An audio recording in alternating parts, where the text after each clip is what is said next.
Buying your first EV? If you buy the right EV, you'll never want a petrol motor again. But the devil is in the details. Do you know exactly what you're looking for? It would also be naive of me not to say we all live very different lives, and so we demand very different outcomes from our cars. Automakers will try to grab your attention with flashy TV ads or flashy print ads. You know the ones I'm talking about. But you shouldn't be fooled by these glossy advertisements, and you probably know that deep down too. A bite-sized insight and an impulse buy could lead to a sour EV experience, for which I fear that will leave a lasting impact for your future car purchases too, especially if it isn't practical for your usage case, which is why I distinctly said at the beginning of the video, buy the right EV and you will never want a petrol motor again. In 2024, there's a wide variety of EVs that you can now buy. Some of these choices will look good and some of them will have good specs too, but what are the downsides that you should be looking for and which features aren't obvious to you but you should be looking at? This leads me to the end result.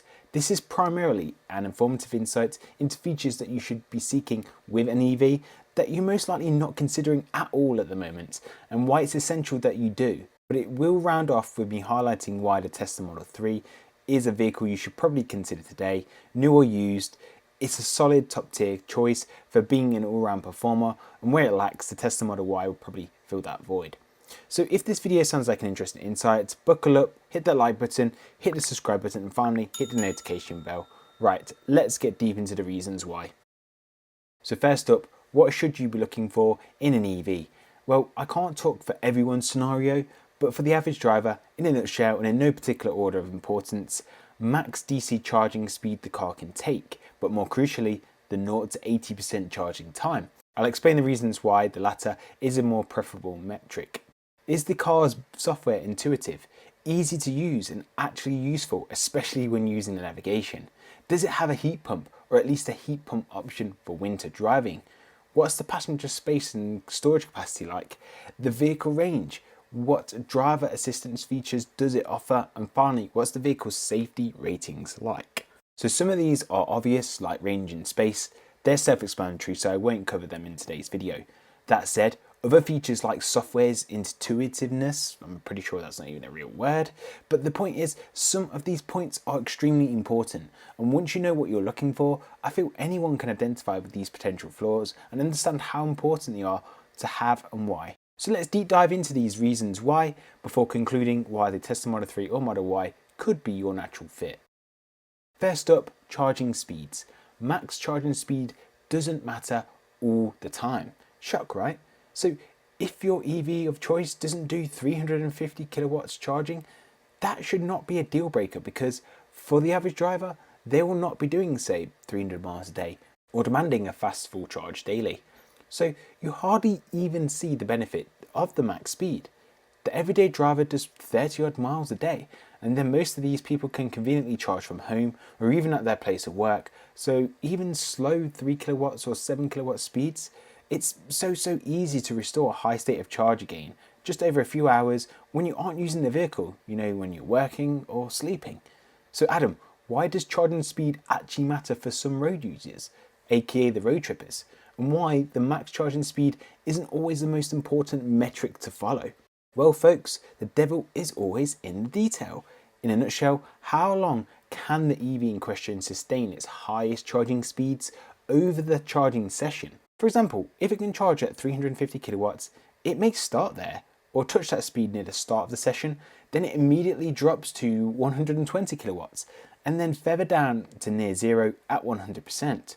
Or you could have an EV that can do, say, 250 kilowatts speed and start with 250 kilowatts, sustain that for 20% before feathering down to just 200 kilowatts for another 20 to 40% before feathering down to near zero at 100% again. So here you are retaining fast speeds for a longer period of time, and this can lead to a faster charging session as a result. Therefore, rather than just focusing on max speed, you should also try to find the manufacturer's quoted 0 to 80% or 10 to 80% charging figures as a comparative indication as to how quick a charging stop can be at a rapid charger, particularly if you will be using rapid chargers on a road trip often. The second spec that you should be demanding of your EV is hella good software, and this is something within an EV that you should definitely definitely not trade down on, as the better the software, the more stress it takes out of the driving experience. It's no surprise a spec sheet will not tell you how good the touchscreen experience is, how quick the maps load in a navigation, if it navigates across the country showing your charging stops, if any, and how easy it is to turn the heating on and off. Can you even turn the annoying dings off easily? Software experience is so underestimated when looking for a car in 2024, so you should really witness it yourself on a test drive or in a showroom before you buy it. Believe it or not, software is now here to stay as a core component of a car's driving experience, and it's only going to get bigger as manufacturers look to save costs on physical components. However, not all touchscreens and user experiences are the same. Tesla has an industry-leading experience when it comes to interaction and planning road trips. It just works. There's no slacking on performance. It's also super easy to use, even for those technophobes out there. Probably why it's the easiest car to drive and own as a result. Not something we can say for all EVs, sadly. Moving on to winter driving, and don't let the media FUD tell you you can't drive an EV in winter. If it works in Norway, for which has one of the highest, if not the highest EV purchase rates of the world, it will certainly work in colder temperatures around the world. One of the most convenient features of some EVs, like Tesla EVs, is to precondition the car, which is essentially to warm the car up and the battery prior to you starting your journey. So I can literally do this from my phone 10 to 15 minutes before you leave the house, or set up an automated schedule if you're lazy and like to live life on autopilot. Any ice, frost will melt from the windows without scraping, the cabin will be super cozy, and the battery is in an optimum state for driving. And this is where the value of a heat pump is felt most, and that's because it can execute this preconditioning procedure in a more efficient state than a traditional PTC heater. And as a result, it will allow for more winter range because of its energy efficiency.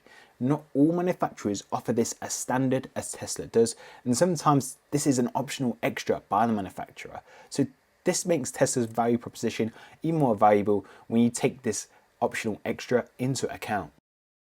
Final point before concluding the video: with the inclusion of cameras and software, cars are effectively smart devices. They can now come with dashcam features built in, something that I've successfully used on insurance disputes before. They can even be used in an Uno reverse feature and harness the battery storage for charging other devices, even home appliances.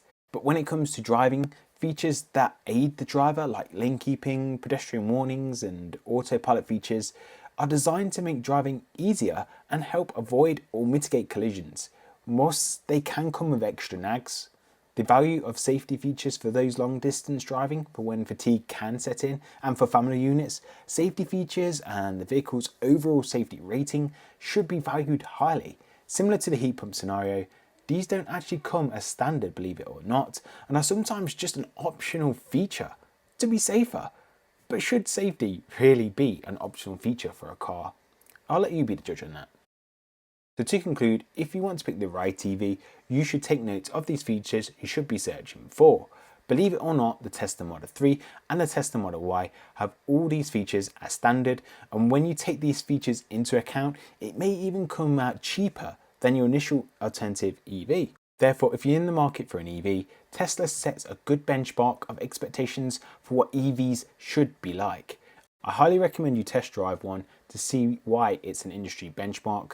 Either way, I understand that they don't cover all usage cases, and so this video should have helped you see what you should be striving to achieve with your new EV. So what do you folks think? Does this video help you today? Would you now consider a Tesla EV? If so, would it be the newly refreshed Tesla Model 3 or the world's best-selling car, the Tesla Model Y? If you want to let me know you got this far in the video, you can drop me the comment EV hunting and I'll give you a cheeky thumbs up for sticking to the end. Don't forget to subscribe, like, share the video with your friends and family. Thank you for tuning in, and I'll see you in the next one. Ciao.